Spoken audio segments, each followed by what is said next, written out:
Hi and welcome. I'm Andy Miocha and you are watching A News. Here are the headlines.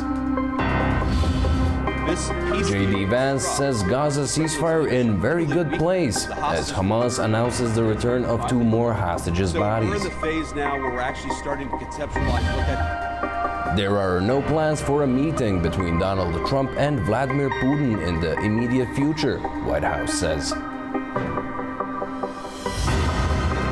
Presidents of Azerbaijan and Kazakhstan sign new deals in Astana, marking 20 years of cooperation. Thank you for tuning in. We start in the Middle East. The peace plan is durable and will last, U.S. Vice President J.D. Vance said during his visit to Israel, where American troops have been deployed to monitor the Gaza ceasefire.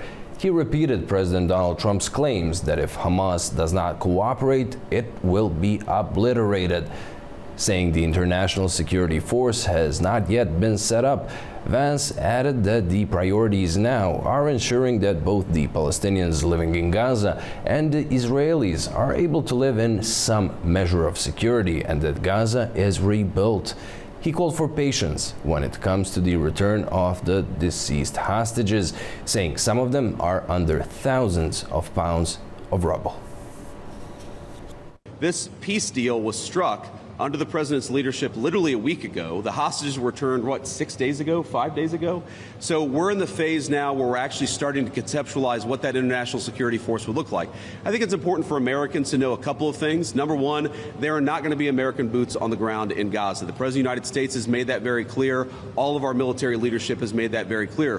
What we can do is provide some useful coordination. How do you take, the Gulf Arab states, plus Israel, plus plus the Turks, plus the Indonesians, how do you actually get those folks to work together in a way that actually produces long-term peace? The only real mediators are the United States of America. Hamas has announced it will start with the handover of 2 bodies in Gaza at 9 p.m. local time. The move comes amid U.S. pressure for progress, with President Donald Trump warning Hamas of fast, furious, and brutal force if it fails to comply. Israel returned 15 more Palestinian bodies on Tuesday, while Hamas continues efforts to locate the remains of the remaining Israeli hostages still in Gaza. Both sides have accused each other of violating the truce signed on October 13th. As exchanges continue over the return of bodies and the delivery of aid. Aid has resumed flowing into Gaza after deadly weekend airstrikes tested the fragile ceasefire. The United Nations says both sides have recommitted to the truce, but warns it remains on edge. Humanitarian aid is flowing back into Gaza, signaling that the ceasefire, shaken by one of its deadliest weekends, is still holding. According to local health authorities, Israeli airstrikes killed at least 26 Palestinians, including women and children, after militants launched an attack that left 2 Israeli soldiers dead. The United Nations says both sides have recommitted to the truce, but warns the calm remains extremely fragile. We are encouraged that the parties have reaffirmed their commitments to implementing the ceasefire in Gaza and commend the steadfast efforts of the mediators. We do, however, remain concerned by all acts of violence in Gaza and the reported attacks and strikes that took place. The Israeli military says its strikes targeted Hamas field commanders and weapons depots.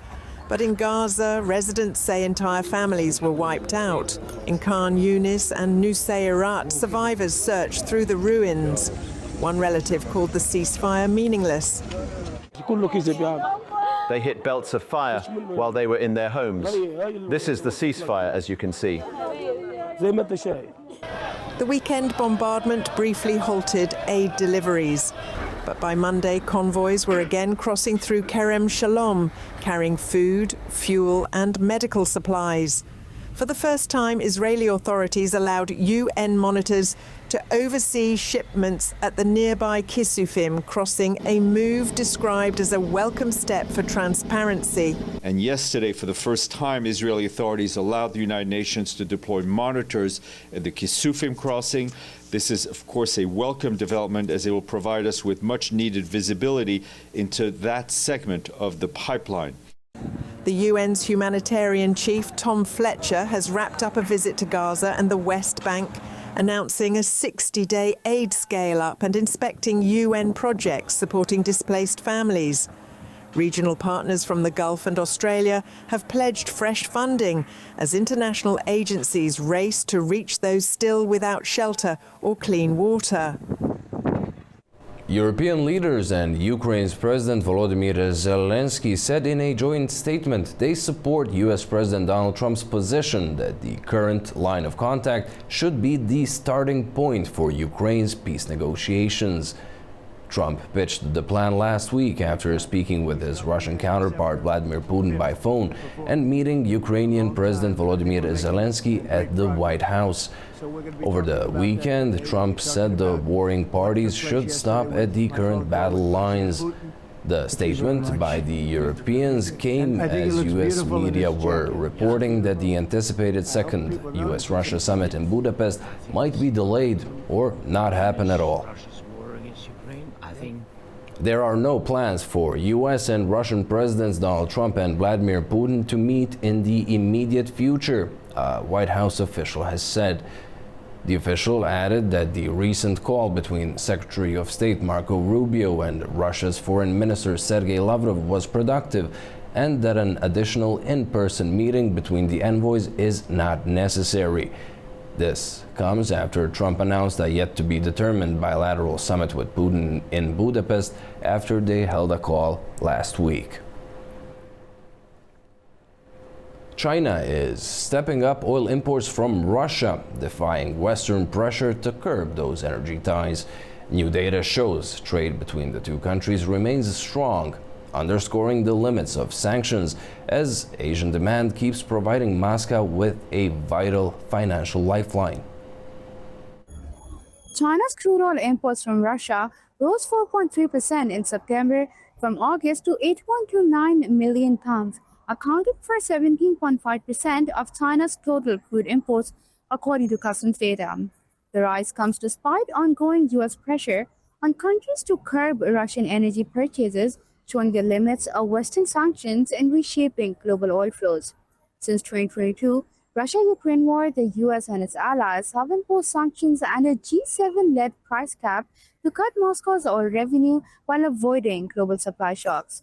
Western markets have largely abandoned Russian crude, but Asian buyers, especially China and India, have stepped in, drawn by steep discounts and secure supply routes.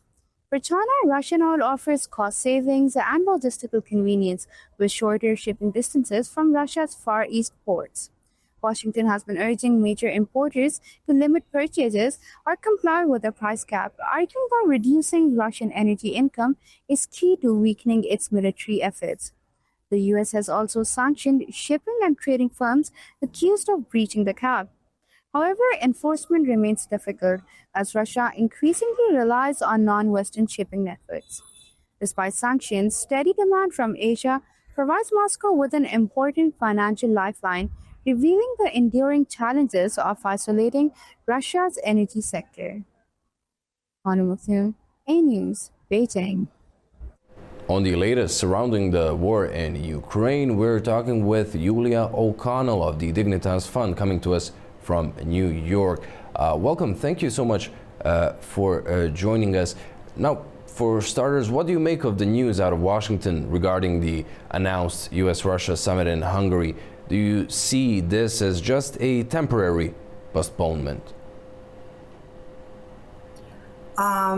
As far as we know, that right now that was originally announced, and that Russia responded that they don't have really plans, and it has to be a very well prepared meeting. So it kind of makes, for us that Russia is, as usual, trying to avoid direct meetings or direct negotiations where the conversation is about freezing the freezing the fire. Russia is making up to 700-800 attacks at once on Ukraine, combined with Shahed drones and missiles, and they are preparing to come into the winter. They are trying to destroy energy system, Ukrainian energy system too. So for them, this time to meet and try to be pushed into freezing the fires, like doing ceasefire, is not what they really want. So it's not that we did not predict that there would be Russian reaction, but it's pretty predictable. Will it be postponed? Will there be another attempt to have a meetings? Yes, because President Trump, he tries to make a deal. He tries to stop the war in any form he can, whether it's ceasefire or possibly kind of peace. But it's pretty predictable that Russia would not play this game again. Well, we've heard from the Europeans as well. They're backing Trump's latest pitch to freeze the war along the contact lines. Do you believe that the U.S. president can get that from Putin when they meet? That's again, the President Trump is, I think, very excited about his achievements in his team achievements in Israel and Gaza, and that's what kind of leads him to believe that he can do the similar deals or similar things with Putin. The only thing that it has to be understood is that we're very different. Putin is by far bigger war machine and threat than Gaza in that region. He's a threat for the Europe. He is a threat for disbalance in the whole world. It's he's supported by North Korea, Iran, partially by China, not directly, but we know how they sell their components for drones, for rockets to Russia, for example. So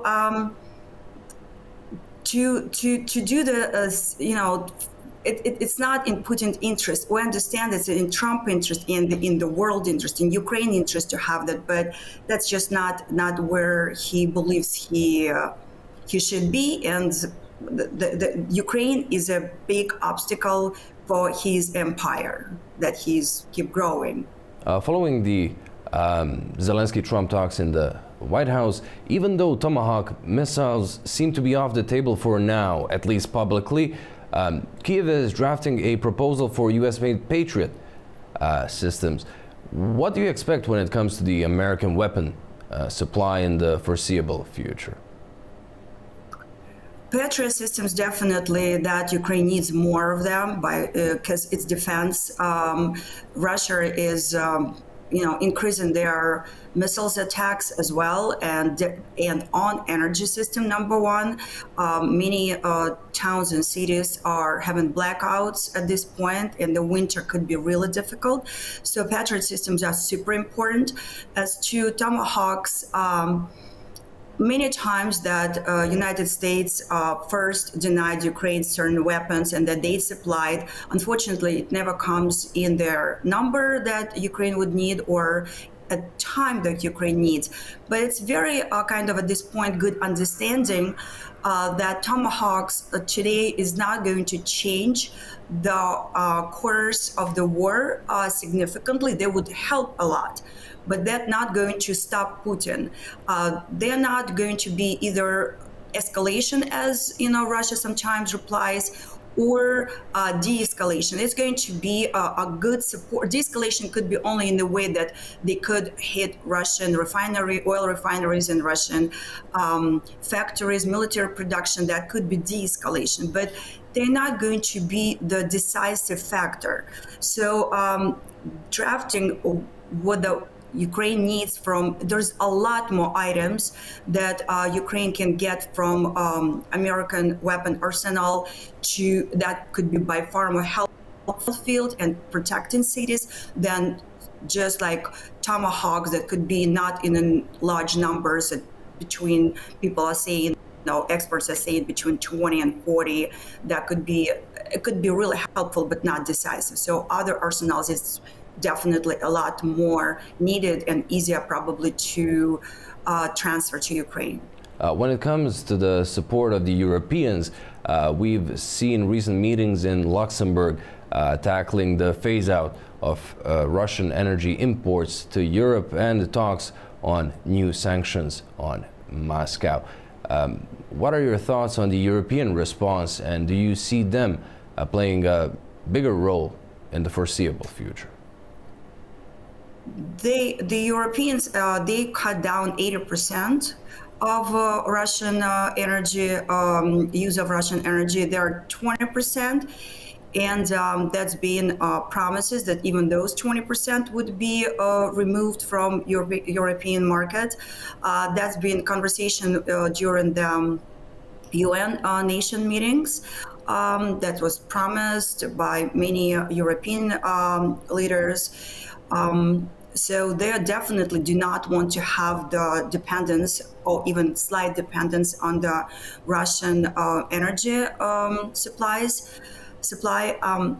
They're going to continue. They don't have another choice because now the war is definitely already creeping onto European lands. We've seen the drones attack on Poland, the airplanes above Estonia, Russian airplanes above Estonian space, the Denmark drones that were above their air bases. So at this point, they have a 100% incentive to get rid of the last 20% of energy, not to give Russia an opportunity or not to give Russia funds to continue the war.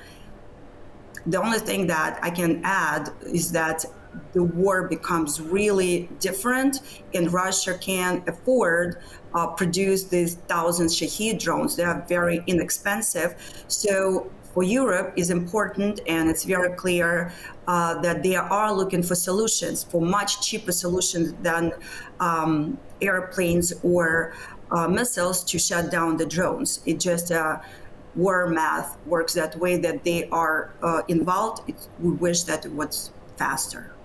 Yulia, thank you so much for joining us and providing us with your insight and opinions. Thank you. Over in Japan, Sanae Takaichi has won a historic vote to become the country's first female prime minister, securing majority votes from both the lower and upper houses of parliament. The 64-year-old conservative was officially appointed as the new prime minister by Emperor Naruhito, setting the country up for a decisive turn to the right. Takaichi is the fourth prime minister in 5 years from her Liberal Democratic Party. Also known as Japan's Iron Lady, Takaichi belongs to the LDP's hardline wing and is a protege of the late former Prime Minister Shinzo Abe. Our correspondent Laura Westbrook has more on the first female prime minister in Japan's history.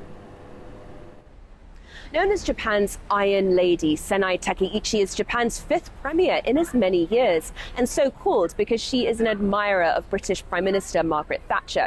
Now, she is pledged to make Japan's economy stronger and reshape Japan as a country that can be responsible for future generations. She takes the helm of the Liberal Democratic Party, which has governed almost non-stop for decades, but is now losing support. The Komeito Party was uncomfortable about Takaichi's conservative views and an LDP slush fund scandal and quit their coalition. That forced Takaichi to form an alliance with the reformist right-leaning Japan Innovation Party, and that was signed on Monday evening. Now, she has promised a cabinet with Nordic levels of women, up from 2 under outgoing Premier Shigeru Ishiba. Around 15% of lower house MPs are women, and corporate boardrooms are also overwhelmingly male in Japan. And she takes office as US President Donald Trump is set to visit next week. Details of a trade deal between Washington and Tokyo remain unresolved. Donald Trump has said that he wants Japan to stop Russian energy imports and to boost defense spending. Now, beyond Trump, Takeichi's many challenges include reversing the decline of Japan's population and boosting its flagging economy. She has said she wants to revive growth through tax cuts and increased government spending. And she will have a major task ahead of her: to rebuild the trust of the public in her Liberal Democratic Party. Whether Takeichi is the answer to LDP's recent unpopularity rests on whether she can quickly deliver results. Laura Westbrook for A News in Hong Kong. US President Donald Trump announced he will visit China early next year at Beijing's invitation. Trump also said he expects to work out a fair trade deal with China's Xi Jinping. US President Donald Trump says he plans to visit China fairly early next year. Speaking during a meeting with Australian Prime Minister Anthony Albanese, Trump praised his relationship with Chinese President Xi Jinping. I want to be good to China. I love my relationship with President Xi. We have a great relationship. I've been invited to go to China, and I'll be doing that sometime fairly early next year. We have it sort of set. But I think we're going to have a very good relationship with China. And again, they will threaten us with rare earths. I don't think they're threatening us too much right now. Trump's statements come after a tense week in US-China trade relations.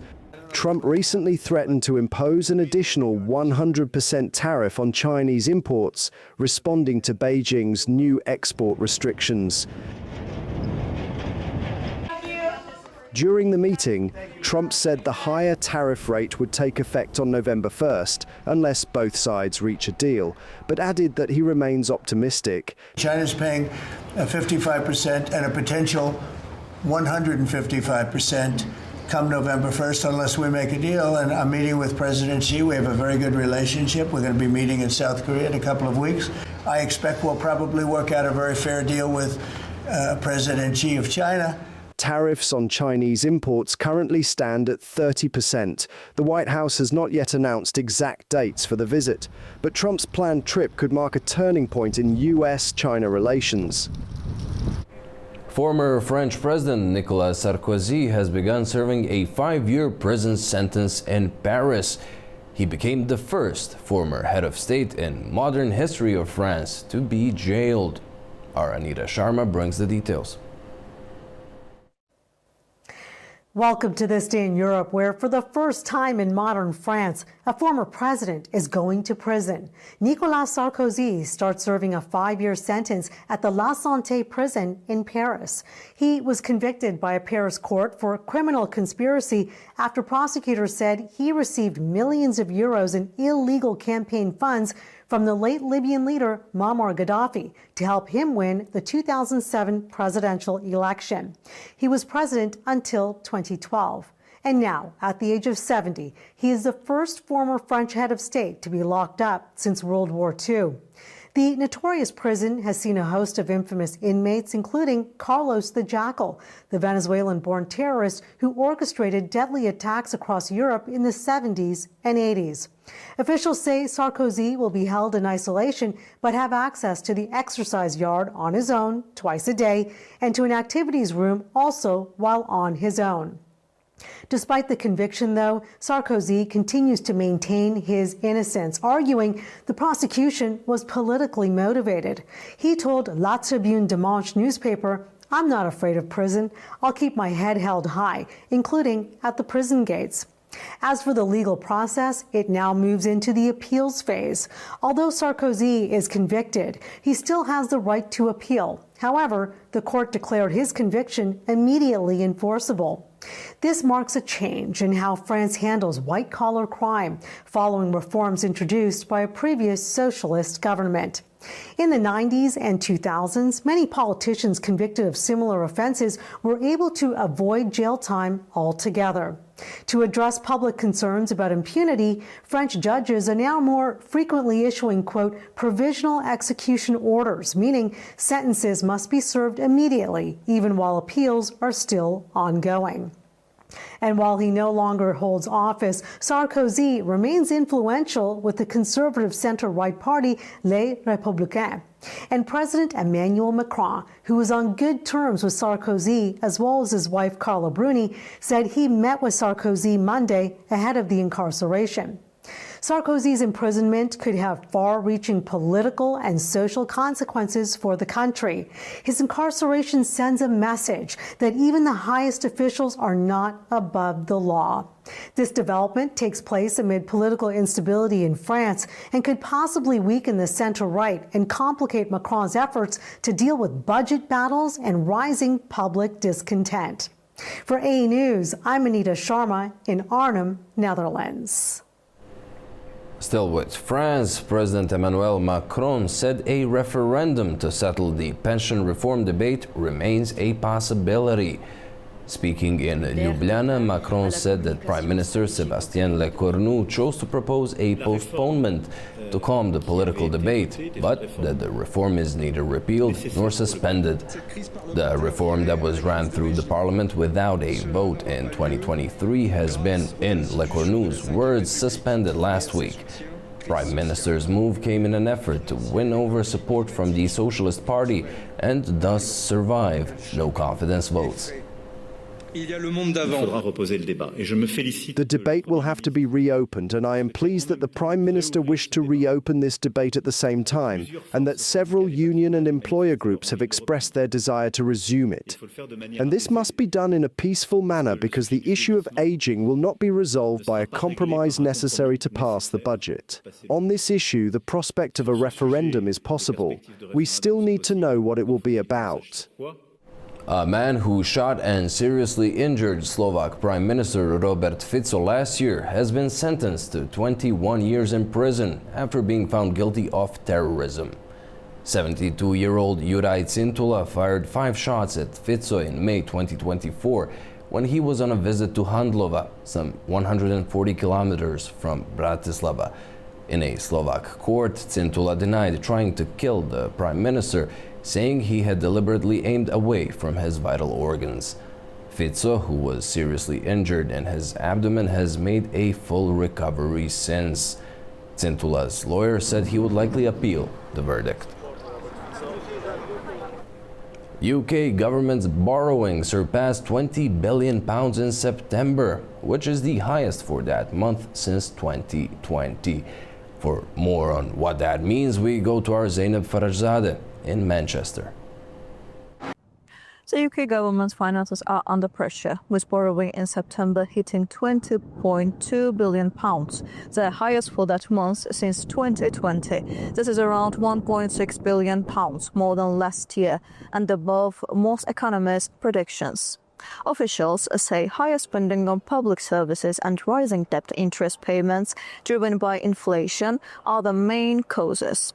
While tax receipts were slightly stronger, they weren't enough to offset a growing spending pressures. Borrowing in the first 6 months of the year is the second highest since records began in 1993, topped only by 2020 at the height of the COVID-19 pandemic. Chancellor Rachel Reeves faces a tricky situation ahead of the autumn statement. She has signaled plans for tax cuts before the next election, but analysts warn higher borrowing may limit fiscal rooms. Reeves says she will consider tax rises and spending cuts in her budget on 26 November to reassure investors she can meet fiscal rules. So far, borrowing in this financial year totals nearly £99.8 billion, £7.2 billion more than forecast by the Office for Budget Responsibility in March.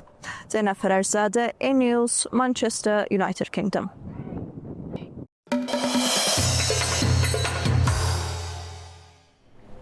Presidents of Azerbaijan and Kazakhstan have met in Astana, signing a series of new cooperation agreements. Talks in Astana focused on expanding energy, transport and digital cooperation as the countries marked 20 years of strategic partnership.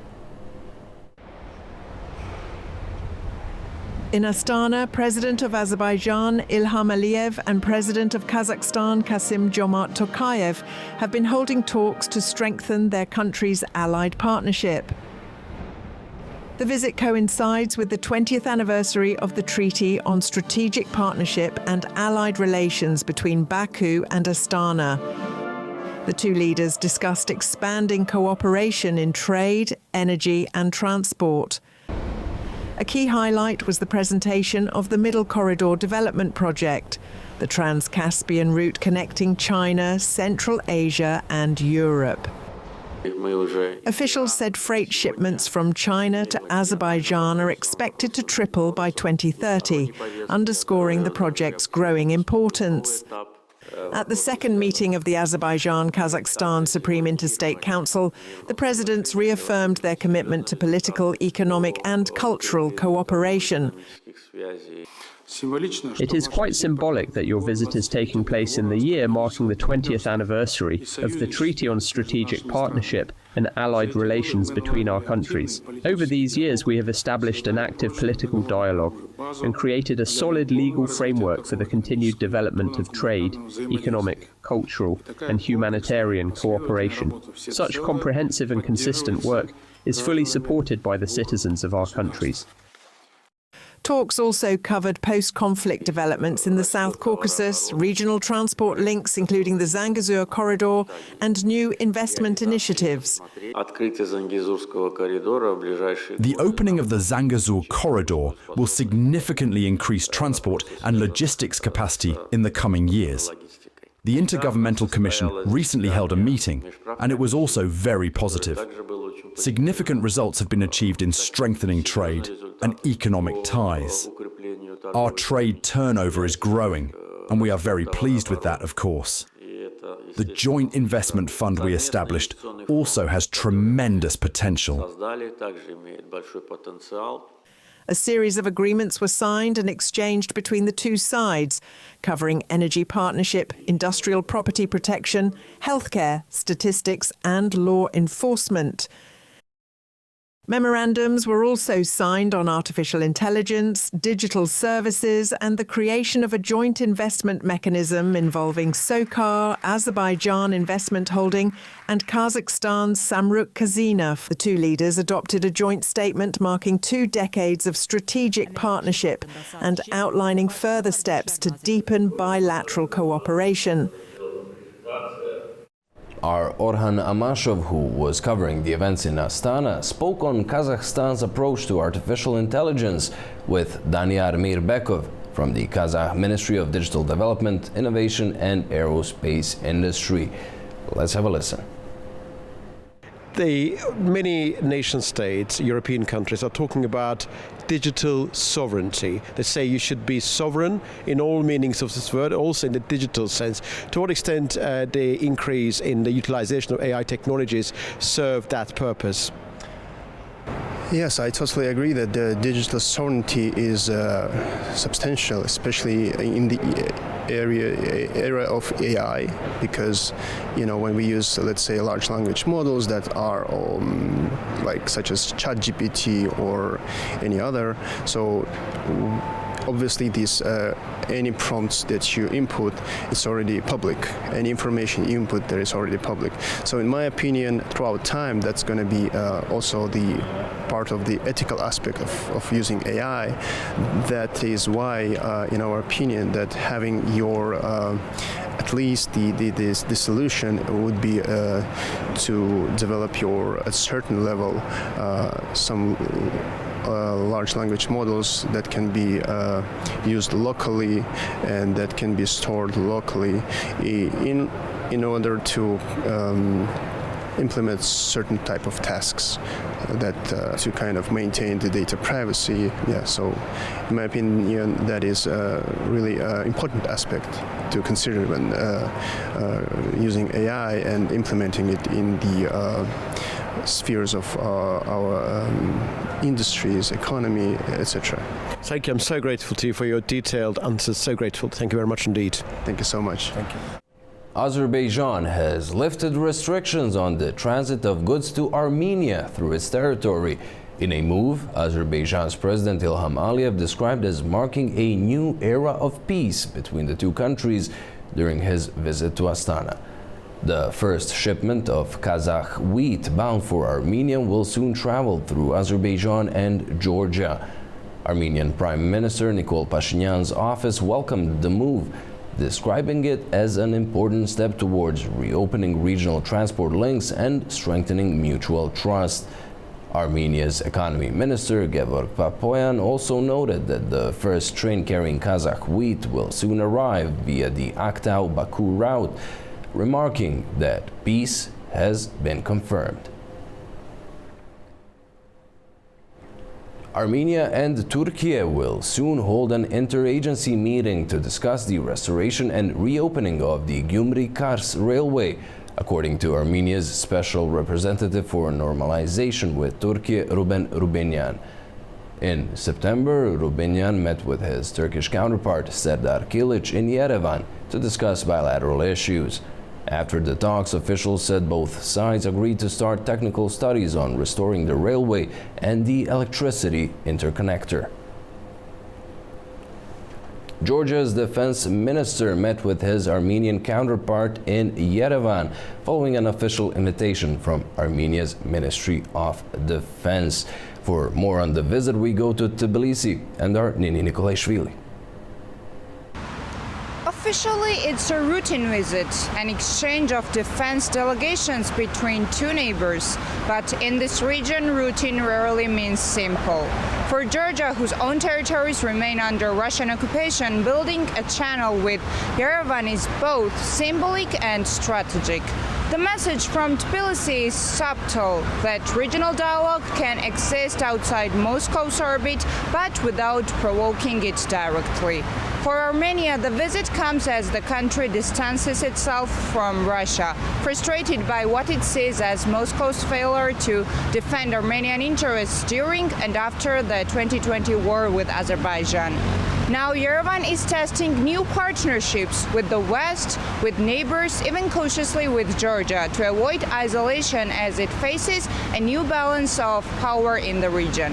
But the backdrop is complex. Azerbaijan has emerged from the Karabakh conflict militarily dominant and diplomatically confident, deepening ties with Turkey and keeping pragmatic links with Moscow.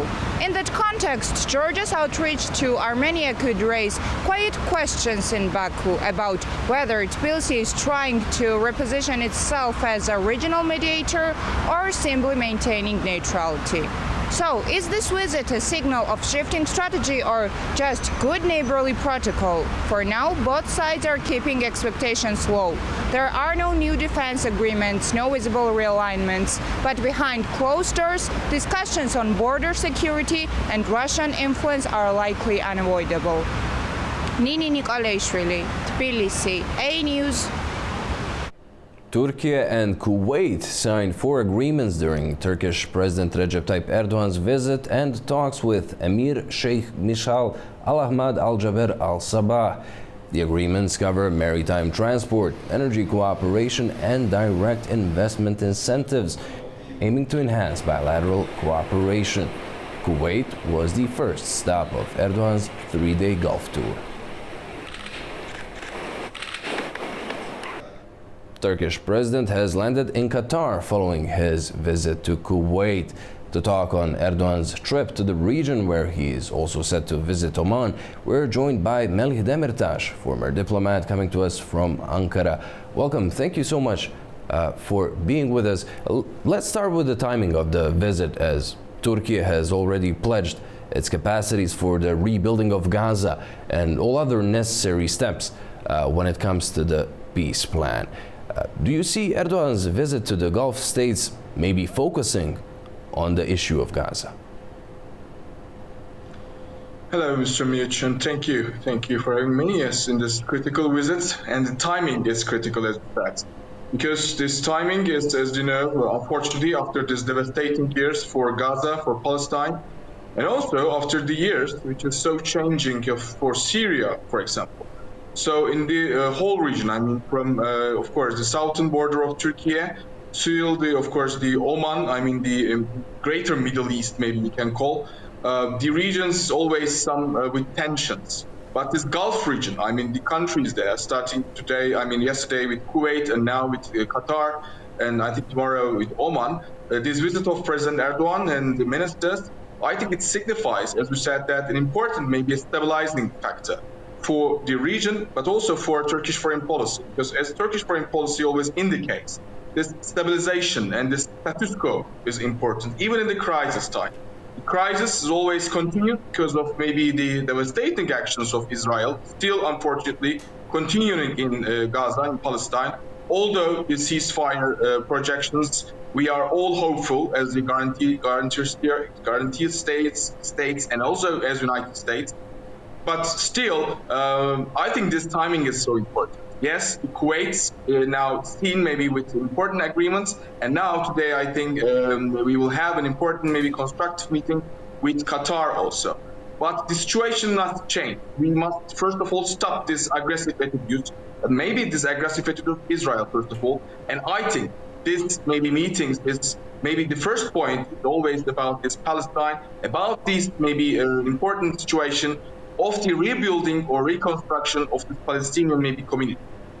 Now, when it comes to agreements already reached and those that are to be reached, you've mentioned a large number of ministers also is in the delegation. What sort of opportunities do you see for Ankara when it comes to boosting ties with all three Gulf states? Mr. Miuch, if you look at this, of course, foreign policy table or agenda of Justice and Development Party, this ruling party for more than 20 years, 25 years, we can say that the Gulf region and the Gulf line is always have an important meaning for maybe economic attempts, for foreign policy attempts. I think this party, this governing party, is also making this Middle Eastern countries maybe much more connected to the world line, to the regional line, also to the Eurasian line. Thanks to also having an important, maybe strong country now, I think Azerbaijan, this Caucasian and Eurasian line can be also well connected, I think, thanks to maybe our partners. I mean, also starting from this Armenian, maybe Azerbaijani friendship nowadays. You can see that this greater line is much more important now with Turkey and, of course, with this Gulf region. Can say that these ministers, I mean, state from, of course, from Foreign Minister, Minister of Trade, and Minister of course, who are responsible for transportation, maritime investment, and everything, I think, start to have for much more maybe constructed maybe future for these generations. Because the generation needs, I think, a stable now future after all this devastating maybe years of these conflicts, which are really under the not under control of many powers. I think even United States, even Russia, they could not make any stop to this conflictual environment. But thanks to maybe of this diplomatic line of Turkey and other countries like Azerbaijan, also the Gulf states, we can have much more soft power diplomacy or trade relations diplomacy that can give a much more maybe a peaceful environment to the region. And we all need, I think, all this maybe conflictual and very chaotic atmosphere for this 2 years, especially these 2 years in Gaza and Palestine. Melih, thank you so much for joining us and providing us with your insight. Thank you. Thank you, Mr. In other news, the European Union and countries from the Black Sea and Central Asia have agreed to boost cooperation on security and connectivity, linking Europe and Asia through new trade, transport, and energy corridors. The deal was reached at a meeting in Luxembourg with delegates from Azerbaijan, Turkey, and Kazakhstan.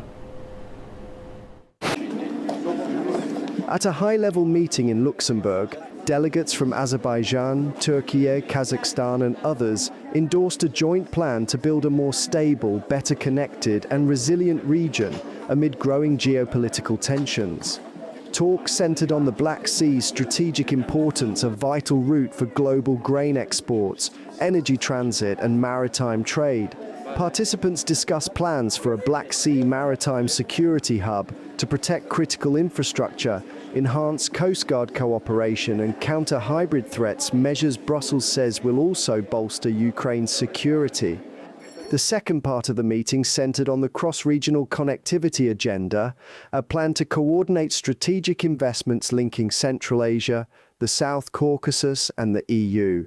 It includes upgrading the Trans-Caspian transport corridor, boosting digital links through high-speed internet, and expanding renewable energy connections to diversify energy supplies and advance the green transition. Officials said simpler customs and digital trade systems could attract private investment and boost regional growth. For Azerbaijan, Kazakhstan and other transit countries, the plan could turn them into vital bridges between Europe and Asia. It would strengthen their role in global logistics and energy supply chains. Brussels says the meeting set out a step-by-step plan for deeper cooperation, with details will be finalized at the Trans-Caspian Connectivity Forum in Tashkent this November. Tehran and Baku discussed expansion of bilateral relations during the meetings of the visiting representative of the Azerbaijani president with the Iranian foreign minister. Artura Shiralilu has the details in the Iranian capital. Khalaf Khalabov, representative of the Azerbaijani president on special assignments, met in Tehran on Monday with Iranian Foreign Minister Abbas Araghchi and Deputy Minister Kazem Gharibabadi. Following the talks, the Iranian side reaffirmed its readiness to expand cooperation with Baku in all areas. Araghchi emphasized the importance of strengthening ties between the two neighbors and removing any obstacles to progress. He underscored Iran's support for peace and stability in the South Caucasus, respect for territorial integrity, and the peaceful resolution of disputes, expressing hope that the Armenia-Azerbaijan peace deal will further consolidate regional security. Gharibabadi wrote on X that both sides see a strong potential for cooperation and agree that differences between neighboring states should be resolved through dialogue and goodwill. Iranian and Azerbaijani leaders have reaffirmed that they are determined to improve mutual relations and good neighborly ties despite of different approaches to regional developments. Last month, Iranian President Masoud Pezeshkian told visiting Azerbaijani Deputy Prime Minister Shahin Mustafayev that nothing stands in the way of stronger cooperation between the two countries. The two countries of Iran and Azerbaijan also continue joint works within the international North-South Transport Corridor and Caspian Sea initiatives. The representatives met in Baku last week with Russia to finalize a joint transit roadmap. Shiralilu, Tehran, A-News. Uzbekistan and Saudi Arabia have expanded their joint project portfolio to $30 billion by signing new investment agreements. The partnership includes the construction of a residential quarter and an international airport in New Tashkent. Our Sevil Rajapova has the details. Uzbekistan and Saudi Arabia signed 10 new agreements worth $4 billion, bringing the total portfolio of joint projects to $30 billion. The initiatives cover energy, transport, infrastructure, IT and healthcare, with a focus on attracting direct foreign investment rather than sovereign financing. Among the major projects is the construction of the Air Riyadh residential quarter in New Tashkent, developed jointly with Saudi companies Al Majdiya and First Avenue. President Shavkat Mirziyoyev called the project a symbolic bridge uniting the two nations. Another flagship initiative is the new international airport in New Tashkent, a $2.6 billion public-private partnership. The consortium includes Saudi Arabia's Vision Invest with a 45% share, Japan's Sojitz Corporation, South Korea's Incheon Airport Corporation, and Uzbekistan Airports. The airport will handle up to 20 million passengers and 128,000 tons of cargo annually. In line with this expansion, Uzbekistan plans to increase its aircraft fleet from 105 to 180 within 5 years.